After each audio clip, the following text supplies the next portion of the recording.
On this episode of Road Trip Masters, we roll into a town that was once known as Cantwell's Bridge, then later renamed after Ukrainian seaport located on the Black Sea. And then step back in time and see what life was like centuries ago. Not sure what you just called me. We'll hit a historic tavern. Ever get any fist fights back here? No. Square off battle axe style. And go on the offensive with some historic weapons from the past. Bring it to your shoulder. So sit back, relax, and let us do the driving right here on Road Trip Masters. I'm Nick Kessler. And I'm Brian Fulmer. We're teachers that have a passion for travel. Cruising the highways and byways in our 1968 drop-top caddy. We discover the places and people that make this nation great. We are Road Trip Masters. This week, we're traveling south on Route 13 to the historic town of Odessa, Delaware. Located in Newcastle County, it's only 341 acres in size, with a population of 366 residents. But for two history buffs like Brian and I, Odessa is a tiny town that packs a huge historical punch. It stands as one of the most pristine colonial townscapes in our country, where visitors can admire some of the finest examples of 18th and 19th century architecture. That's when we decided to stop in and check out the historical houses of Odessa, where we met Debbie, the head lady in charge of this American treasure. Then Brian, he decided to kick off our adventure by starting with the Corbett Sharp House. This 22-room mansion houses 90% of its original furniture, from the skillfully crafted slant front desk to the tall case clock which kept time centuries ago. All the rooms are perfectly preserved and shows how people lived in colonial times. But before we left, Debbie took us up to the attic where she told us an amazing story of escape. In 1845, Mary Corbett is home alone. Her husband's away from the house, and a fugitive slave approaches the house and begs to be hidden. Mary brings him into the house and hustles him up here to the third floor and hides him in a little cubbyhole just over there. This was so dangerous. It was dangerous for the fugitive slave, and it was also dangerous for those people that were trying to help him. She opens the front door, and the sheriff is there with dogs, and he claims that Sam was seen entering the house and that he has to come in and search the house. And she tells him, "You may come in and search my house, but you're not bringing those dogs in here." So the sheriff comes in, searches the entire house, completely misses the little cubbyhole. The next morning, Mary puts him on the road north with directions to his next safe house.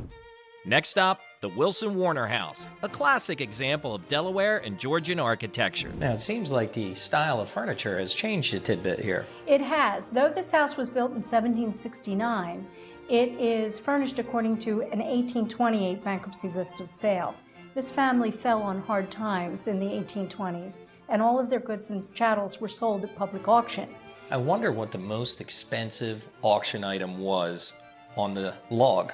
Well, interestingly enough, it was a very high style, up to the minute, ingrain carpet called a Brussels carpet in the parlor. It brought $82 the day of the bankruptcy list of sale, which was worth more than anything else in town. Which was amazing, because now, today, everybody wants all hardwoods. That's right. There are some federal pieces of furniture in the house, including a wonderful set of Philadelphia painted fancy chairs. And again, very fashionable, very de rigueur. Not sure what you just called me. I do believe there's one more place that you want to show us. There is the earliest and oldest house in town, the Collins Sharp House, which dates to 1700. Debbie, it's an honor in here. I mean, it's beautiful, but it's small and it's tight. Well, it is, but in 1700, this was the home of a wealthy plantation owner. I can't believe that. It's amazing, but it has great architecture for the period. In the case of this house, we date the addition 1730, because when H. Rodney Sharp moved it up to Odessa in 1963, they found a carpenter's purse in the section across the hall with a coin in it that was from 1730, which leads us to believe that that addition was added at about that time. So in this little small tight area, where did they sleep? Right here. There would have been a bed in this room. Right here? Yeah, absolutely. Right here in the room. A table, a couple of chairs. They cooked, they lived, they ate, they slept, all in a single room. Excellent. Debbie, so beautiful here. Thank you so much for the walking tour. Thank you. It's been my great pleasure. Thank you so much for keeping these treasures I've alive. loved it. Thank you for coming and featuring us. I can't tell you how wonderful that is. After touring the beautiful historic houses of Odessa, Brian and I hopped in the caddy and cruised over to our next spot. Here we are, beautiful Odessa, Delaware at the Miller Dunham Bed and Breakfast. Do I have the name correct? You sure do. What made you open up a B&B in Odessa? Can you give me a little history? Life's an adventure. We didn't anticipate doing this. George had retired 3 times. I was an insurance agent, and we thought it would be a great adventure. Tell us about the rooms because it's nice and cozy. We have 4 bedrooms. The Provence suite is more like a French feel to it. That room has a big steeping tub, a walk-in shower, a balcony, so it's a lovely room. The commander's room was named after Miller's father, who was a commander, and it's all nautical theme to it. And then we have the Tidewater room. Around the area here, the marshes and everything, it's named after that. And then the Dunham room, Charlie Dunham lived here, and this was his home originally. He taught horticulture at the University of Delaware, thus the garden area. Speaking about the gardens, George, absolutely gorgeous, the premise. We've cleared out a lot, saved some trees back there, and feed the deer and the turkey. It's like you're in the country. I mean, really, It is. you're in Odessa. To me, it's a small town feeling, and our people like it. Once they walk in the door, you can see them relax, show them the room, and we've had a good response by the people that stay here. To Odessa To Odessa. and to the Miller Dunham B&B. Thank you. Odessa's a well-kept secret. Thank you for having us, and absolutely beautiful and gorgeous. Thank you. Road trips are surely fun, but some days don't always go as planned, and today just happens to be one of those days. Our pride and joy, the caddy, decided to surprise us with a ruptured radiator. Not many people can do this. I saw this on strongman competitions. Went through this before. It was like a breakup with a girlfriend. Window up, with the caddy loaded up and in safe hands, it was time to grab a bite to eat. And with Cantwell's Tavern just across the street, it was the perfect place to mend a broken heart. So as I grabbed some drinks, Brian hit the kitchen to meet up with Chef Zane. Back in the kitchen with Chef Zane, a fellow car problem aficionado. But we're hungry. So what do you have for us today? Today we have grilled scallops. They're Day-Boat U12 scallops, house-made bacon, asparagus, basil risotto, and preserved lemon gastrique. All right, let's hop right in. Start with the scallops. It's always a good place to start. Are the scallops local? Yes, they are. They're local Day-Boat scallops. Oil and salt. Yep, that's it. Just oil and salt. Marry the two together and right on the grill. Next will be the risotto. A little bit of heavy cream to loosen it up. And we'll get our house-made bacon in there. Let the fat start coming out. Now you said the bacon was done in-house? Yes, we cure it in-house in bourbon and brown sugar, and then we smoke it right here in the restaurant. So we're adding asparagus right in with our bacon? Yep, right in with the bacon. What's the purpose of that? So you get the flavor of the bacon cooking in with the asparagus.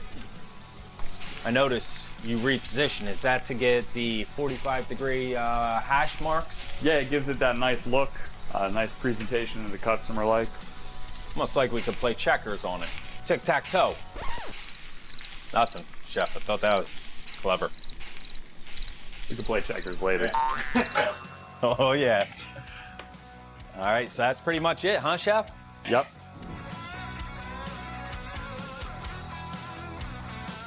Chef, what's the name? Just grilled scallops. Yeah, that's what I would call it, with asparagus and bacon. The aroma that just is coming off, it's tickling my palate. Now, Chef, gonna ask you for a favor. My buddy's ordering drinks. Gonna need one more of these dishes. Can you do it for me? Yep, I can do one more. All right. Order for Road Trip Masters up. While Chef whipped up another masterpiece, Mark at the bar created some of his own. 2 old fashions made with love. Hey, Brian, I got us some Cantwell's Old Fashions. Wow, they look delicious. What'd you get for us? Some grilled scallops. I see some asparagus, some bacon. Phenomenal, my friend. I'd say that's a shot score. Absolutely. Hey, the Cantwell's here. Cheers, buddy. Cheers, my friend. After an awesome meal and some top-notch beverages, Brian and I saddled up and cruised over to Battle Axe, Delaware's premier spot for embodying your inner Viking. All right, Brian, here we are. Battle Axe. Smells like your wood shop at school. Absolutely it does. And we're here with Michael. Michael, what do you got for us today? What are we going to experience? Well, today we're going to do a little axe throwing. Sorry, my comfort level with bladed things is a little high. So You know what, Brian? If he's going to wield these axes around like that, looks like we need protective gear. All right, Michael. Guaranteed to stop at least one axe. I'm going to teach you guys how to throw axes. We're going to throw at these targets here behind us for points. Winner gets bragging rights, obviously. I guess let the throwing begin. Throwing begin. All right. Absolutely.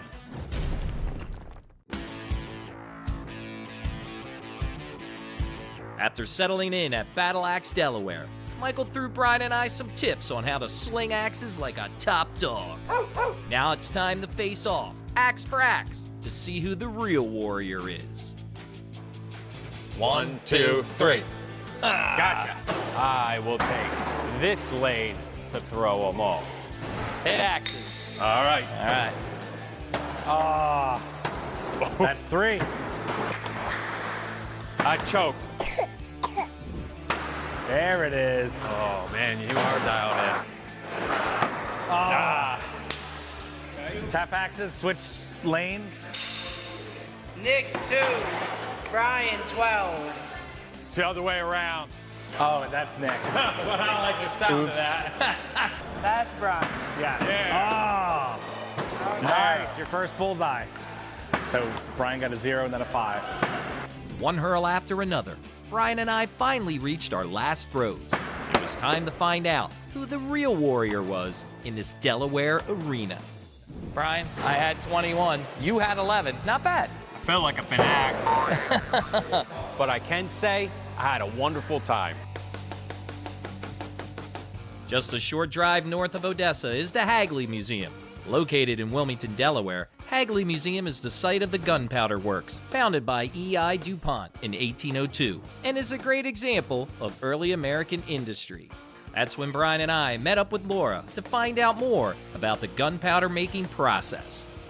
All right, Laura, you brought us down here. There's a massive chunk of steel on wheels. What do we got? That massive chunk of steel on wheels is what we call a roll mill. And this is one of the steps in manufacturing black powder where the 3 ingredients were incorporated or mixed together. You might think of it as kind of a giant mortar and pestle that you would see in your kitchen. So I see thick stone walls, fronts open, very light material on the roof. Well, that construction was very intentional. The roof was very light and the front was open in case there was an explosion. That would help minimize any impact and any debris would be blown across the river. Speaking of rivers, Laura made her next stop the water wheel, nature's power source, the driving force behind the whole operation. The paddle wheel behind us, what a great example of clean energy. It totally is, and it's a great example of American industry. The DuPont Company, which was founded here in the early 1800s, selected this location specifically because of the green, clean power provided by the Brandywine River. What we see behind us is our Birkenhead Mill, and the Birkenhead Mill contains what we call a breast wheel. It pulls water from the mill race, which is like a little channel that's created above the river, and the alternating power of the water entering the buckets and then emptying out provides the energy for it to spin around. Laura, amazing ingenuity of the time, but what was the mill's purpose? The mill's purpose was to make the main product of the DuPont Company, which was black powder. The 3 ingredients of black powder were incorporated, which was saltpeter, sulfur, and charcoal. After Laura broke down the black powder process, she guided us through the DuPont's beautiful grounds, paving the trail right to a small outpost where the black powder was tested for use. This is where Rodney took over. So Rodney, what's the steps? What are you going to show us here? Well, pretty much what this does is it tells me by numbers. I have numbers on a wheel. It tells me how strong the powder is. And the way that operates is I'm going to put a gram of powder in this cylinder. I'm going to put a fuse, I'm going to light it, and it's going to blow the wheel. And the further the wheel goes, the better the powder. So I close the wheel, then I'm going to insert this fuse. Yeah, this is a gram. Gram of black powder. I'm nervous. Whoa. Nice. I think that's pretty good powder. I think That's beautiful.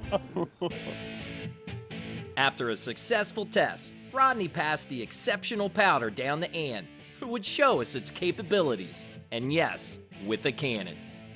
So, what's the first step in getting this baby ready to fire?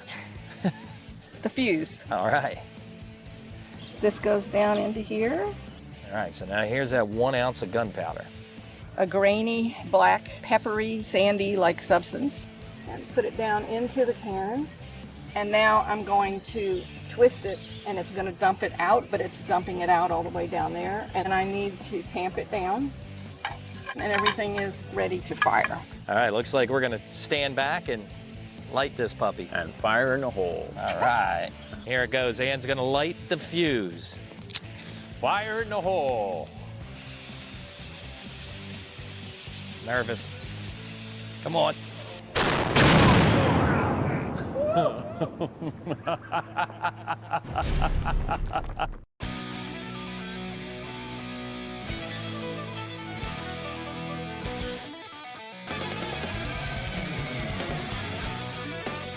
Jake, Fort Delaware, massive. Tell us a little bit about it.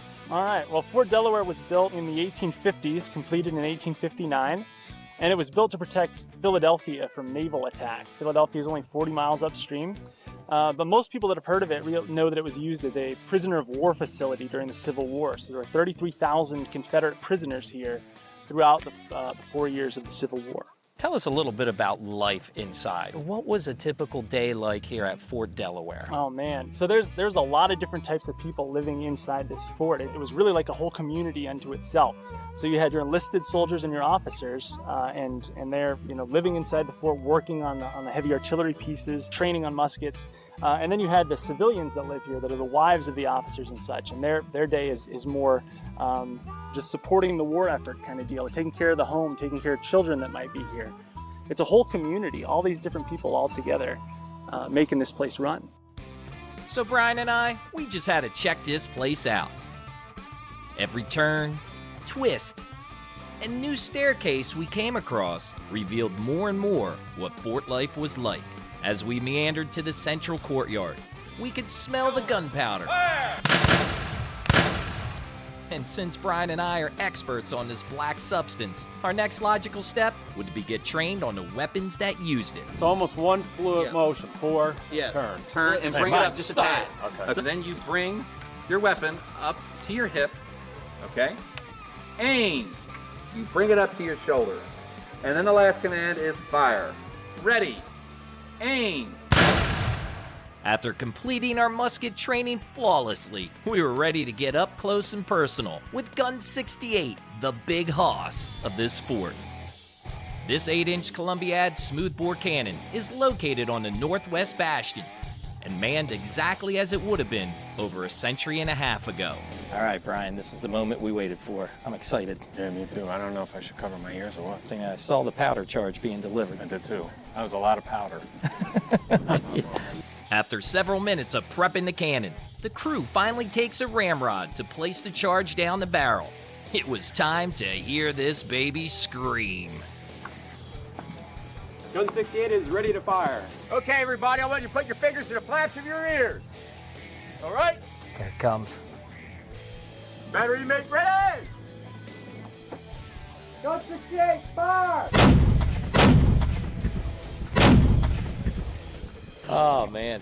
Beautiful. Perfect way to end a good segment here at Fort Delaware. Had a blast.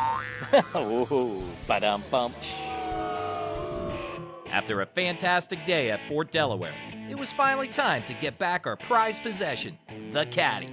So I shot down the Klein's Automotive Repair and checked on the Caddy's radiator progress.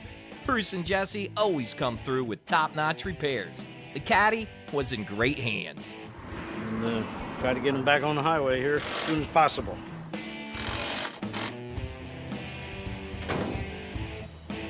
With the Caddy in tip-top shape, Brian and I felt whole again. Delaware is surely an incredible place, filled with history, amazing stories, and darn good food. We can't wait to visit this place again. But for now, it was back to the road. Until next time. I'm Brian Fulmer. And I'm Nick Kessler. Stay curious, my friends. Safe travels.